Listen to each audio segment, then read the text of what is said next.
contenido final del proyecto afirmó Prado. Me voy directo a la fuente, a hablar con uno de los diputados, repito, que más ha estado activo en este debate, y es el diputado Cristiano Adames. ¿Qué va a pasar hoy en la Asamblea? Usted fue presidente de la Asamblea por 2 periodos consecutivos, tiene varios periodos ser diputado, fue presidente de la Comisión de Salud de la Asamblea. Su conocimiento nos puede llevar a conclusiones en la mañana de hoy. Bienvenido, Cristiano. Buenos días, Álvaro. Escucha de tu programa 180 minutos. En realidad, vivimos tiempos como los tiempos internacionales, impredecibles.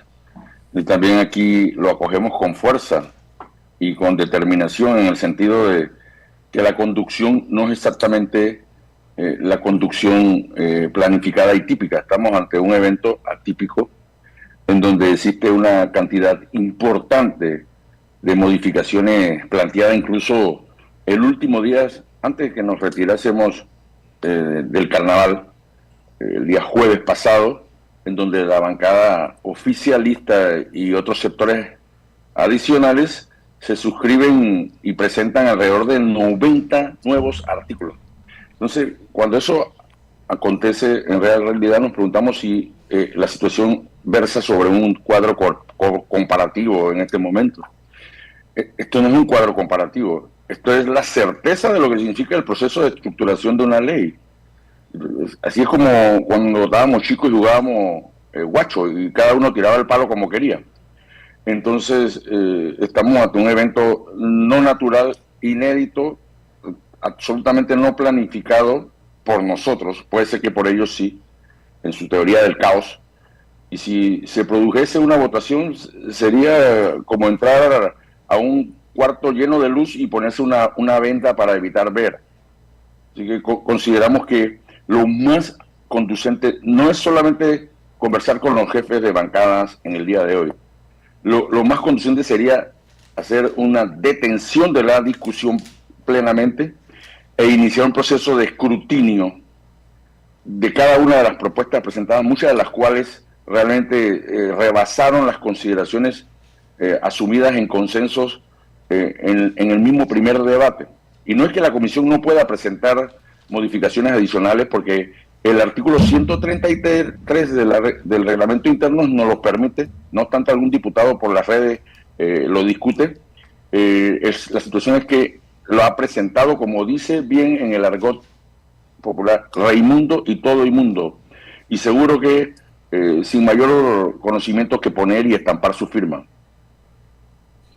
Hay una percepción que tenemos muchos, y me incluyo, puedo estar equivocado, por eso lo invité a usted. Tuvimos la oportunidad de intercambiar opiniones hace un par de días a través del WhatsApp, de que hay en cierto sector de los diputados un fuerte temor a las consecuencias que pueda traer el aprobar un aumento en la edad de jubilación, porque el panameño, a pesar de que tiene conciencia plena de la necesidad de reformar la ley de la Caja de Seguro Social, de tener una seguridad social sólida, un sistema de salud sólido, hay temor pensando precisamente en las futuras elecciones. Entonces, por eso mejor dejar la discusión de ese tema específicamente para dentro de 6 años y no en esta administración. Acláreme usted un poco, y si usted es parte de esos 31 diputados que firmaron este documento que posterga para dentro de 6 años esa discusión. Nosotros, como miembros del Partido Revolucionario Democrático, de su bancada, consideramos no propio firmar tal documento, porque es que el orden de los factores no altera el producto, Álvaro. Y si se hace un análisis a conciencia de esa propuesta de modificación presentada por el gobierno y suscrita por sectores independientes y pendientes, te darás cuenta que en realidad es una postergación indirecta de algo que va a ser incluso automático. Automático. El proyecto de ley 163 presentaba el escenario de un aumento de la edad de jubilación a partir del año 2032. En los hombres y en las mujeres, como ya conocemos. Esta modificación plantea que en este momento no va a asumirse ninguna situación legal con referencia al aumento de la edad de jubilación. Perfecto. Tampoco el proyecto de ley 163 lo hacía a partir de la fecha. Lo hacía a partir de un momento determinado. Pues en realidad han estructurado una forma que en la ley se llama sofisma, que pareciera verdad, pero no lo es, creando 3 instancias que son, en caso tal, adjudicadas por el mismo director, que corresponde a firmas nacionales e internacionales, que deberán ser escogidas, 2 de las mismas por el mismo director general y el otro por la junta directiva, pero que si tú comienzas a ver desde ese planteamiento, en realidad, de las 3 firmas, hay 2 que son superiores en cuanto al alcance de lo que realmente se requiere acorde con la modificación, que es evaluar si se aumenta la edad de retiro o si hay que disponer de fondos adicionales en un futuro próximo. Y esas 2 firmas calificadas son las que escoge el director. La tercera firma, supuesta bajo una licitación pública internacional, la escoge la junta directiva, pero esa no va a evaluar las corridas actuariales, demográficas, ni nada que se parezca, ni financieras, para consignar si es necesario o no, sino que va a evaluar el sistema de pensiones, si es solidario, si es cuenta individual y demás, y eso no es lo que está dentro del propósito de la modificación, porque habla que exclusivamente, si se dan las recomendaciones de estas 3 instancias, corresponderá o el aumento de la edad de retiro por vejez, o en su defecto, el gobierno tendrá que aplicar más fondos, o las 2 cosas, pero no el sistema de pensiones. Lo cual te dice que en realidad serán las 2 firmas que escoge el director. No tiene que buscar más nadie, y sus recomendaciones, toda vez que él incide en la escogencia de las mismas, bueno, están casi de hecho conocidas. Pero aparte de eso, establece alguna serie de mecanismos que a juicio violan disposiciones del debido proceso y que son vinculados al hecho de que la persona que sea adjudicada y reclame ante una adjudicación de otra persona que considere que no es, en el caso de la firma, ni siquiera puede agotar la vía gubernativa. Y creo que ese es un derecho natural propio de todas las instancias.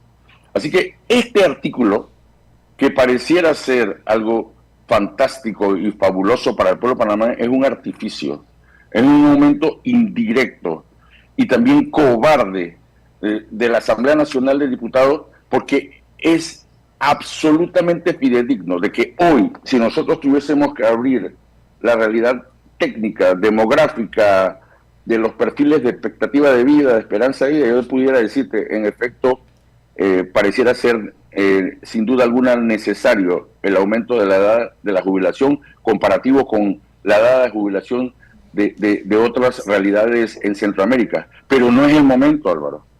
Tenemos cuadros de pobreza extrema, pobreza multidimensional, inflación, falta de empleos, 0 aguas, 0 acceso a oportunidades, educación baja, prestación de servicios bajo, que no es la realidad de los países esos que comparativamente se busca solamente por el señalamiento estadístico de que tienen la edad aumentada y demás. Entonces, yo advierto al pueblo panameño, para que realmente no se deje confundir de los agoreros que acaban de llegar. Aquí hay diputados que no tienen ni siquiera un año de estar en la gestión, y que cuando caminaron su circuito jamás le dijeron a las personas que iban a hacer una reevaluación de esa manera, para que fueran firmas internacionales que no conocen la realidad nacional las que pudieran evaluar, aparte de todo, fríamente, estadísticamente, de que automáticamente habrá un proyecto de ley que el Ejecutivo sugerirá y que será solamente en el 2032 para aumentar la edad de jubilación o disponer de fondos adicionales. Yo creo que esa decisión la pudimos haber tomado en este momento y también decirle al gobierno de su responsabilidad constitucional de poder afrontar la realidad económica y política como la que se vive hoy, en el caso particular de los Estados Unidos de América, con un país como el nuestro, con sus potenciales y sus amenazas.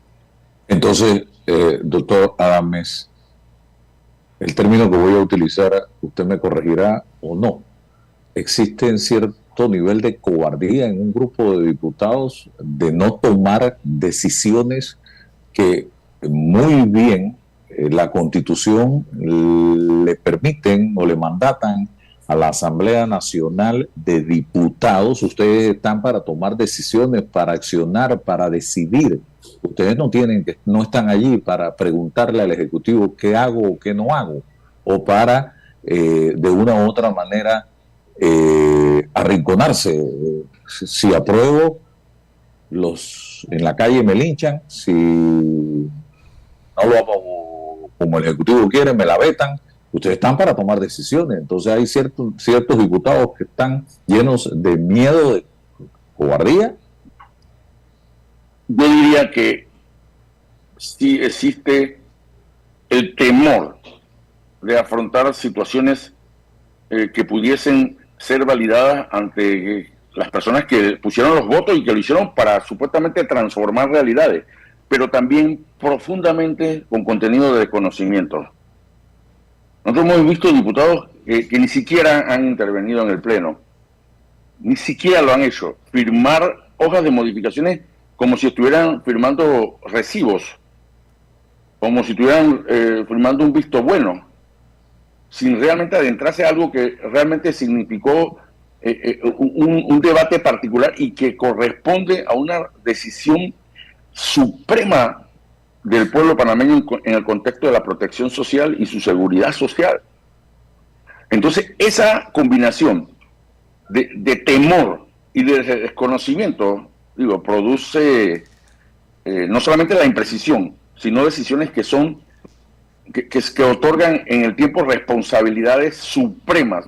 Y ojalá fuera solamente a quienes toman esa decisión, sino son a sus pueblos y a su gente, que es la que va a padecer de un sistema como el sistema de capitalización individual, que son las cuentas individuales, que ya está supremamente determinado en el mundo, que su tasa de retorno, o sea, con lo que tú te vas a jubilar, en el promedio de los años que te vas a jubilar, no corresponde ni siquiera a la mitad de lo que pudiese ser el sistema solidario que hoy acompaña malamente al país y que pudiera, en un estado benefactor y buen padre de familia, apoyarse financieramente o buscar las formas de los recursos para que el mismo sea sano y no postergar a la precariedad o condenar a la precariedad a las futuras generaciones, cuando nosotros probablemente o estemos muy viejos o muchos de nosotros ni siquiera estemos. Cristiano Adames, hemos sido o hemos estado escuchando, yo diría que ya hasta no solo advertencias, sino amenazas. O aprueban la ley, o perdemos el grado de inversión, o aprueban la ley bien, o la veto. También hemos escuchado por parte de las autoridades gubernamentales acciones, o hemos visto acciones como buscar recursos ante la Asamblea. Lo último que se consiguió fue $91 millones para pagar, porque ya se acabó el dinero, y muchas otras cosas. El país está en peligro si no se aprueba tal y como se presentó el proyecto de ley el 6 de noviembre por parte del órgano ejecutivo. ¿Usted cree que la situación es tan grave en este momento como para todos estos mensajes que envía el Ejecutivo a diario hacia la Asamblea? Incluso el presidente el jueves pasado, si mal no recuerdo, en su conferencia dijo: me reuní con la presidenta de la Asamblea y le pedí que esto se apruebe, y se apruebe bien, o si no, la veto. Y para mí, que se apruebe bien es la interpretación mía, yo no sé la suya, es que se apruebe como nosotros queremos que se apruebe. Yo no sé si eso está, usted fue presidente de la Asamblea, si eso es normal en un país donde nos enseñan desde la escuela primaria que aquí hay 3 órganos del Estado que son independientes, pero yo no entiendo cómo un presidente de la República llama a un presidente de la Asamblea y le dice, me apruebas esto y me lo apruebas bien o te lo veto. Bueno, dice la Biblia que el que no puede con lo poco no puede con lo mucho, Álvaro. Y en realidad, como parte de la clase política de este país, debo confesarte que ambas situaciones se dan, en donde los presidentes en algunas ocasiones puede que emita un concepto que pareciera una orden y que también pudiera ser una sugerencia. En el caso particular, hoy no me extraña que sea producto del razonamiento, del juicio de una gestión que se equivoca nacional y que también se equivoca internacionalmente, en el sentido de que no ha precisado ni ha entendido lo que realmente significa la armoniosa colaboración, porque él insiste en que es la armoniosa colaboración de sus ideas, en el caso particular de la gestión presidencial.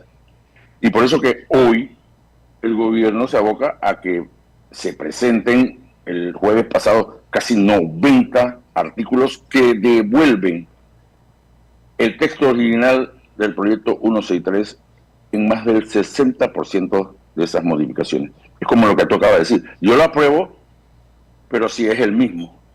Si es producto del enriquecimiento del debate, es muy poco probable que sea, porque esta es mi idea. Igual es la conducción de la política internacional, exactamente. Yo voy solo, no necesito compañeros, y sin embargo hay un socio estratégico nuestro, importante, histórico, que sí tiene la información, que sí tiene los contactos y que nos sorprende un martes de carnaval tal y como tú lo expresaste en una crónica que subiste a las redes, y que exactamente ni siquiera la crónica de algo anunciado, es que lo conocía todo el mundo menos el que tenía que saberlo. Entonces, así mismo acontece a nivel interno, en donde los operadores son operadores en busca de sumisión o de supeditación y no de el interés de realmente levantar el proyecto. Por eso uno comienza a pensar si en realidad uno está ejerciendo lo que dice la Constitución sobre lo que es la estructuración de la ley, o lo que yo estoy sentándome en una curul simplemente para firmar algo que alguien piensa que es lo correcto, sin importarle que los actores sociales estén haciendo un llamado y un clamor pertinente de si esto debe ser así, si nos deben escuchar, si nos deben consultar. Ese pareciera haber sido la tónica, y creo que si eso se presenta de esta manera el día de hoy, entonces sí perdimos el tiempo en estos 3 meses desde que se inició la presentación del mismo. Sí la perdimos, y es lamentable que el gobierno piense que gana una victoria que pudiera ser en realidad pírrica al desestimar consideraciones que ponían no solamente límites a lo que puede que actúe el director general de la Caja, sino que le ponía precisión a lo que puede ser un modelo de sistema de pensión y algunos condicionantes para buscar la seguridad social óptima en un país tan flagelado por los sufrimientos como lo es Panamá, Álvaro. Entonces, esa paradoja, ese trago amargo, ese cáliz, lo sentimos hoy nosotros de saber si realmente nos estaremos abocando a una aplanadora inconsciente, como ya ha pasado en otras legislaciones recientemente con la mina, y sin saber exactamente que si mi temor es concreto ante el pueblo, yo voy a hacer exactamente lo mismo en esta ocasión, tratando de marearlos, confundirlos o hacer ver. Eso es peor, porque el quien incurre por convicción o por principio y toma una decisión que después resulta ser difícil, pues esa persona tenía ese convencimiento, pero quien lo hace para eludir una responsabilidad y hacer ver y creer que así sale victorioso, en nombre de la protección social de un país, yo no sé si el pueblo panameño sabrá determinar con fuerza cómo hacer, qué hacer y cuándo hacerlo.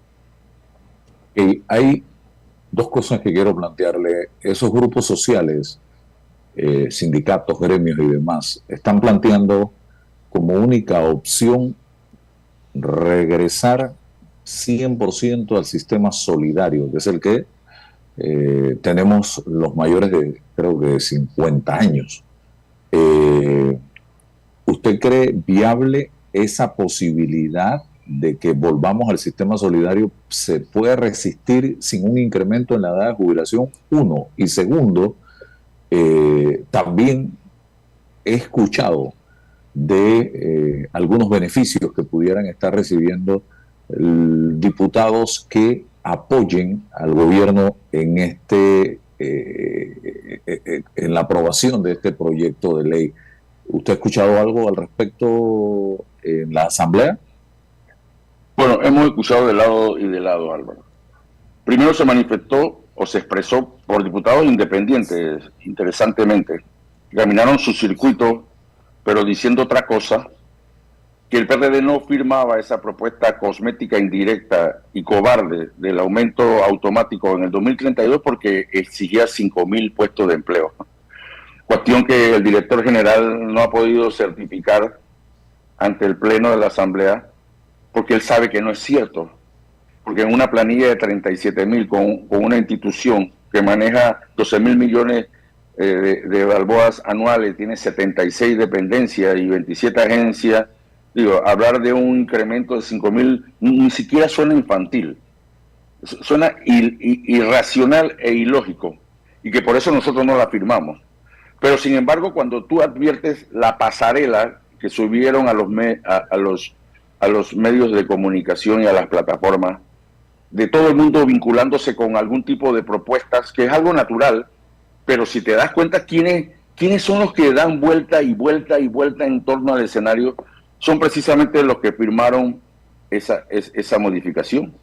Entonces, con el respeto que debe ser, yo no sé si hay prebendas, pero algo tiene que sumirlos al hecho de la firma desenfrenada de propuesta de modificación, y ojalá sea el sentido y el hecho y la motivación de legislar por su país y por sus áreas. En realidad, quisiera, y voy a pensar positivamente antes de las 11 del día de hoy, cuando se inicie la sesión supuestamente, que eso es la plataforma por la cual ellos han rubricado. Pero está bien que la rubriquen y nosotros no. Pero entonces vayamos al debate de por qué sí la rubrican y por qué, y analicemos así como te lo he dicho el día de hoy, punto por punto, de lo que realmente nos vamos a abocar en el 2032 con un aumento automático, sin pasar por ninguna base y, como se dice en el buen argot, que no lo repetiré, de la forma como conocemos. Ni siquiera la escalonada, porque la escalonada que en algún momento se planteó en los pasillos del gobierno era aumentar progresivamente la edad de jubilación a partir del 2032 un año, 2034 otro año, el 2036 otro año. Era una escalonada. Al final llegaba al mismo piso porque era por elevador o por las escaleras. Pero esta es directa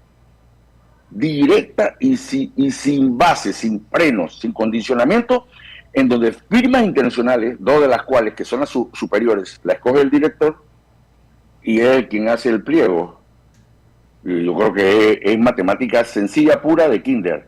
Entonces esta propuesta no será, si se aprueba tal y como está en la Asamblea, no será vetada por el presidente porque el gobierno está detrás de esto también. Es lo que concluyo en eso, o llego a esa conclusión. Por supuesto que no será vetada. Esa es la propuesta que quiere el Ejecutivo y que ya él lo reseñaló de muchas formas.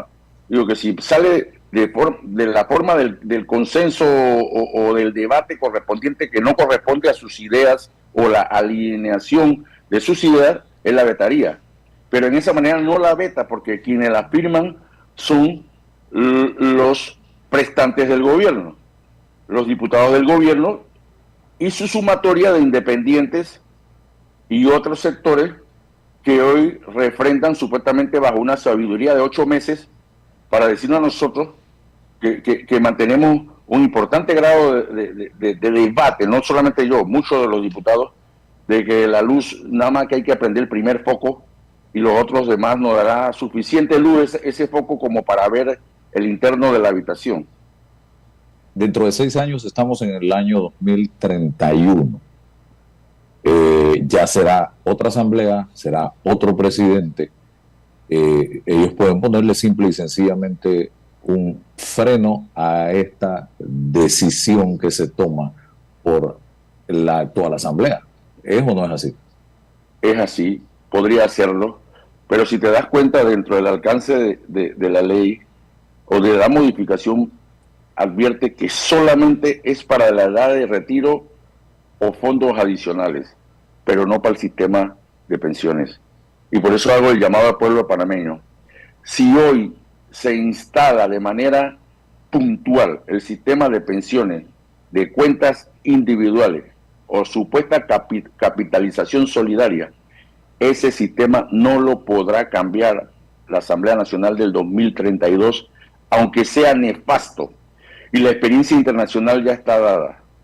Más de 30 países lo hicieron. Migraron del sistema solidario a cuentas individuales y después muchísimo más de la mitad tuvieron que regresar en base a las esperanzas nefastas de lo que constituye que tú recibas, en vez del 60% de los 10 mejores años de tu vida en salarios, que tú recibas como pensión el 30% en un país tan desigual, tan marginado y tan postergado, sus clases vulnerables en todo el sentido de la palabra, desde la prestación de los servicios, educación y otros abastecimientos de fuentes básicas. Claro, yo puedo decir no al aumento de esa edad en el 32, pero no te voy a quitar el sistema, porque la ley no lo dice y no, la ley lo impide incluso. Pero también te pregunto, si dentro de 6 años viene un gobierno un poco peor que este, es poco probable, y se le ocurre de que no le importan las condiciones socioeconómicas en las cuales viva el país, porque yo no sé si vamos caminando hacia la prosperidad o hacia la felicidad, y cada paso que damos demuestra que vamos caminando hacia esa felicidad todos juntitos de la mano, o si vamos, como quiere el presidente, separadamente a atender los casos nacionales y locales, y que en el 2032 sean las condiciones tan graves y vendrá un gobierno un poco peor que este, que es muy dudoso que exista, y tome la decisión de aumentar la edad de jubilación, no disponer de los fondos adecuados que tenga y colapsar un sistema de seguridad social como ha transcurrido y ha pasado en otros países de manera fidedigna. Mira lo que está ocurriendo en Costa Rica. Costa Rica ahorita se está debatiendo el colapso de la seguridad social. Llevar a 70 de las años, intervenciones. Llevar a 70 años la edad de jubilación. Imagínate tú, entonces le diríamos al panameño, bueno, que te vas a jubilar cuando ya estés muerto. Y lo recibirán tu viuda, tu huérfano. Y aparte las condiciones de trabajo no son también que las precisas. Cristiano, la pregunta que hicimos hace un rato, ¿es sostenible entonces quedarnos en el sistema solidario? ¿Pudiéramos ir en esa dirección? ¿Sería lo mejor? Mira, Álvaro, hoy te digo con sinceridad, desde el primer momento en que no pudieron entregarnos las corridas actuariales y financieras de manera tangible y real, y que después nos las entregaron y las pasamos por la Universidad de Panamá, y la Universidad de Panamá estimó que era un trabajo trágico esas corridas actuariales y financieras por parte de quien la presentó. Queda la incertidumbre si realmente tuvimos acceso a los datos precisos para tomar una decisión. Siento que el sistema solidario, con el alcance social que realmente plantea, sí pudiera ser un sistema de opción en este país, pero con la voluntad de un gobierno de realmente inyectarlo financieramente, darles la sostenibilidad, porque ahorita yo te digo, ¿de dónde van a sacar los 997 millones de balboas para el financiamiento del futuro sistema de pensiones? ¿De dónde lo van a sacar? De la idea de recaudación, de la idea de una DGI que no existe, de las potencialidades internacionales que cada vez se minimizan y se achican. ¿De dónde lo van a hacer? Entonces, si tú tienes una variante de no saber de dónde, entonces debes apostar por tu pueblo, porque fue el pueblo que te eligió y que te presentó el voto para que tú lo redimieras a él, no para que lo castigaras. Entonces, la evasión fiscal sigue igual, 6.000 millones de dólares. El contrabando sigue igual, la elusión sigue igual. Yo digo que lo voy a hacer, pero aquí todos sabemos que eso será poco probable por los antecedentes que han transcurrido en todos los últimos gobiernos. Entonces, esa es la paradoja que lleva el político hoy de poder discernir en base a datos técnicos que no tuvimos y la realidad política y social que conocemos, unos directa, otros más fuertes, otros menos, otros de 8 meses como diputados que ahora quieren darnos la luz. Entonces, tú tomas tus decisiones como dice Rubén Blades. Tú tomas tus decisiones, pero deben ser decisiones que vayan de la mano del pueblo, porque si la edad no se aumenta hasta el 2032, y si hubiera un sistema solidario que expresan que sería exclusivamente para 35 años de vigencia, entonces yo puedo acomodarme en el tiempo y decir, bueno, el próximo gobierno le corresponderá hacer una revisión real, no solamente de la edad de jubilación y de los fondos, sino del sistema y de la integralidad de los programas que maneja la Caja del Seguro Social, cómo maneja el programa de enfermedad y maternidad. Ahí están nuestros indicadores, la satisfacción del usuario. Mira, el 90% de las participaciones en el Pleno de la Asamblea fueron en base al deterioro de las condiciones de la prestación de los servicios en todo el país. ¿Eso se corrige con la ley? No se corrige con la ley. Si de esa cantidad enorme de modificaciones planteadas y de los artículos esbozados en el proyecto original, tú sacases lo que puede que fuesen en colisión de esa falta de prestación, si acaso son 10 artículos, es mucho. Y los mismos son titulares. Se integra, unifica y coordina el sistema. ¿De qué manera? ¿Cómo? ¿Con qué? ¿Con qué actores? ¿Con qué planteamiento teórico, técnico, presupuestario? ¿Qué significa realmente que me voy a atender en una dependencia de la Caja, en una dependencia del MINSA, que no voy a tener que pagar por los medicamentos y que lo hará el Estado como buen padre de familia? Entonces yo tendré el acceso geográfico y económico a realmente atenderme como debe ser. Eso no lo plantea la ley. De ninguna manera lo plantea. ¿Y cómo entender el proceso de salud?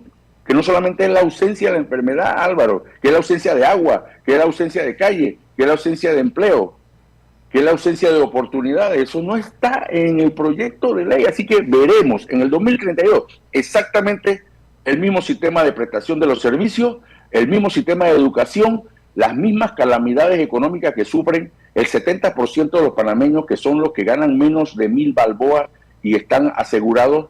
Y todavía le diremos que la Asamblea Nacional de este periodo hasta el 2029 no se atrevió a tomar una decisión pertinente y decirle no a esto, sí a algo que va a provocar un cambio directo a tu realidad de salud en tu organismo y en tu entorno, y a las condicionantes que hoy el Seguro Social le corresponde. Mira, la diversificación de los fondos. Aquí, de las inversiones, aquí todo el mundo o los sectores económicos han estado pendientes de decir que la salud no importa en la comarca y que ellos no tienen que meterse en el tema de la salud, pero sí quisieron meterse en el tema de la diversificación, porque todos estaban buscando el pedazo del pastel que pueda que le correspondan sin ningún tipo de solidaridad ni entendimiento de que eso, la salud, no es la ausencia de la enfermedad y que le corresponde a todos, a los asegurados y no a los asegurados, bajo el contexto de un Estado protector. Ya el gobierno tiene los votos, 36 específicamente del señor Adames, a juicio suyo. Hoy lo veremos, porque si lo que hicieron el jueves ante esta presentación es como que hoy van a llamar a los jefes de bancada, le van a decir 4 verdades a medias para que ellos nos transmitan a nosotros las 4 verdades a medias, nos alineemos y al final de la tarde todo el mundo como que las señalizaciones no existieron, yo tengo un cuadro comparativo y comenzamos a hacer la votación tal cual. Pues yo llamo al pueblo panameño para que observe un proceso que debió ser a la inversa de lo que tuvimos que haber hecho la última semana era comenzar a codificar y sistematizar la información tal y como lo solicitamos de manera reiterativa muchos diputados en el Pleno. Y que hoy tuviéramos la conciencia de saber si vamos a votar por el artículo 2 de la naturaleza de la Caja del Seguro Social y por el 3, que son sus principios, sepamos por qué lo vamos a hacer o por qué vamos a tomar una opción distinta. Y eso no va a ocurrir hoy, aunque tengan los votos. Espero que estas fiestas, que para algunos puede ser mareo, puede ser de vinculación y para otros puede ser reflexión profunda, haya contribuido a que reflexionemos sobre lo que probablemente no debamos hacer. Antes de que yo votase en contra de la disposición de la mina con mi voto en la asamblea anterior, te juro que jamás concebí internamente que pudiera acontecer lo que todos sabemos que pasó. Hoy me siento exactamente igual. Lo único que sí sé es que hay un referente histórico que pasó. Eso es lo único que la historia. Puede repetirse la historia. Entonces me corresponderá saber si la repetimos o podemos soslayarla. Creo que aún estamos en la capacidad de asumir con fuerza un proyecto de ley distinto y no el que se pretende de la manera como se pretende. 90 artículos más todas las modificaciones presentadas para que sean estudiadas en carnaval, aunque uno esté solo, necesita de un equipo. Eso no es serio ni es consecuente con la realidad que vive el pueblo panameño, Álvaro, y yo te agradezco, porque yo creo que había que despejar eso, de que esto no las firman por esto y nosotros las firmamos por esto. Eso no es cierto. Estudiemos firmemente. Es más, nosotros hicimos una propuesta sobre ese artículo que era tripartita, pero le llaman tripartita, pero ahí no hay ningún organismo que en el concepto del trabajo o de la seguridad social es tripartito, porque eso está definido internacionalmente ya. Tripartito en el trabajo y en la seguridad social es los empleados, el gobierno y los trabajadores. Oiga, los empleadores, el gobierno y los trabajadores. Eso es tripartito, pero dime cuál de esas tres firmas es tripartita. ¿Cuál es tripartita? ¿Cuál es la de los obreros? Ejemplo. ¿Cuál es la de los empresarios y cuál es la del Estado? No, ninguna. Ahí y cierro, señora Adame, con una reflexión suya sobre los últimos acontecimientos que se han venido dando, la venta de la concesión de los puertos a un consorcio norteamericano muy poderoso. Nos enteramos a través de Bloomberg de esta información. Lo segundo, las declaraciones del señor Trump ante el Congreso en su discurso, donde reitera ya prácticamente que están en conversaciones para retomar el control del canal de Panamá, y la reacción o estrategia del gobierno de Panamá, si es que existe, para hacerle frente a un tema de esta naturaleza con un hombre como Donald Trump. Bueno, yo creo que es una lección más que aprendida. Usualmente estamos siempre dispuestos a leer las leyes del poder, el arte de la guerra, la inteligencia emocional y otras cosas, pero la leemos, pero a veces no la asumimos. Entonces, BlackRock está en Panamá hace tiempo, y BlackRock forma parte de la junta accionaria actualmente de Panama Port. No es una empresa que llegó de la nada. Entonces, eso que aconteció y que fue escuchado, sabido el día martes de Carnaval, ya se conocían los corrillos, Álvaro, internacionales de los sectores navieros, los marítimos, de que la empresa Panama Port o la Hutchison Internacional había puesto ante el evento internacional la venta de su participación accionaria, y se supone que primero iba a convocar a sus propios socios. Entonces, eso evidentemente lo sabía el gobierno americano, pero no lo sabía el gobierno panameño, y por eso que el gobierno americano, en su estrategia, en su estilo, lanza esa estrategia general desde la campaña, antes de la campaña durante la campaña y después de tomar posesión de lo que significa el Canal de Panamá en su amenaza hacia la realidad china, y forza inteligentemente, sin que aquí nadie lo pudiese detectar de parte del gobierno, con sus lobistas, esos que pagan en los Estados Unidos, con sus embajadores supremos que están en los Estados Unidos y que no lo advierten, y mandan a calificar una auditoría y mandan a calificar un proceso de inconstitucionalidad de manera, me parece, apresurada, sin reconocer lo que está pasando en el mundo. Y hoy vemos que Donald Trump dice de que se aboca a una victoria parcial de sus propósitos porque ya estaba absolutamente planeado. Y caímos en esa situación sin conocer aquí, producto primero del ego, de la soberbia, de acompañarse solo, de no ser amplio, de no ser tolerante y paciente, y también inteligente para poder entender que la política internacional de las grandes potencias se va a regir en base a sus intereses siempre, y que nosotros de manera coyuntural y estructural, si queremos, debemos acogernos siempre y cuando nosotros sepamos evaluar los escenarios con su pueblo o con sus equipos más calificados de su pueblo.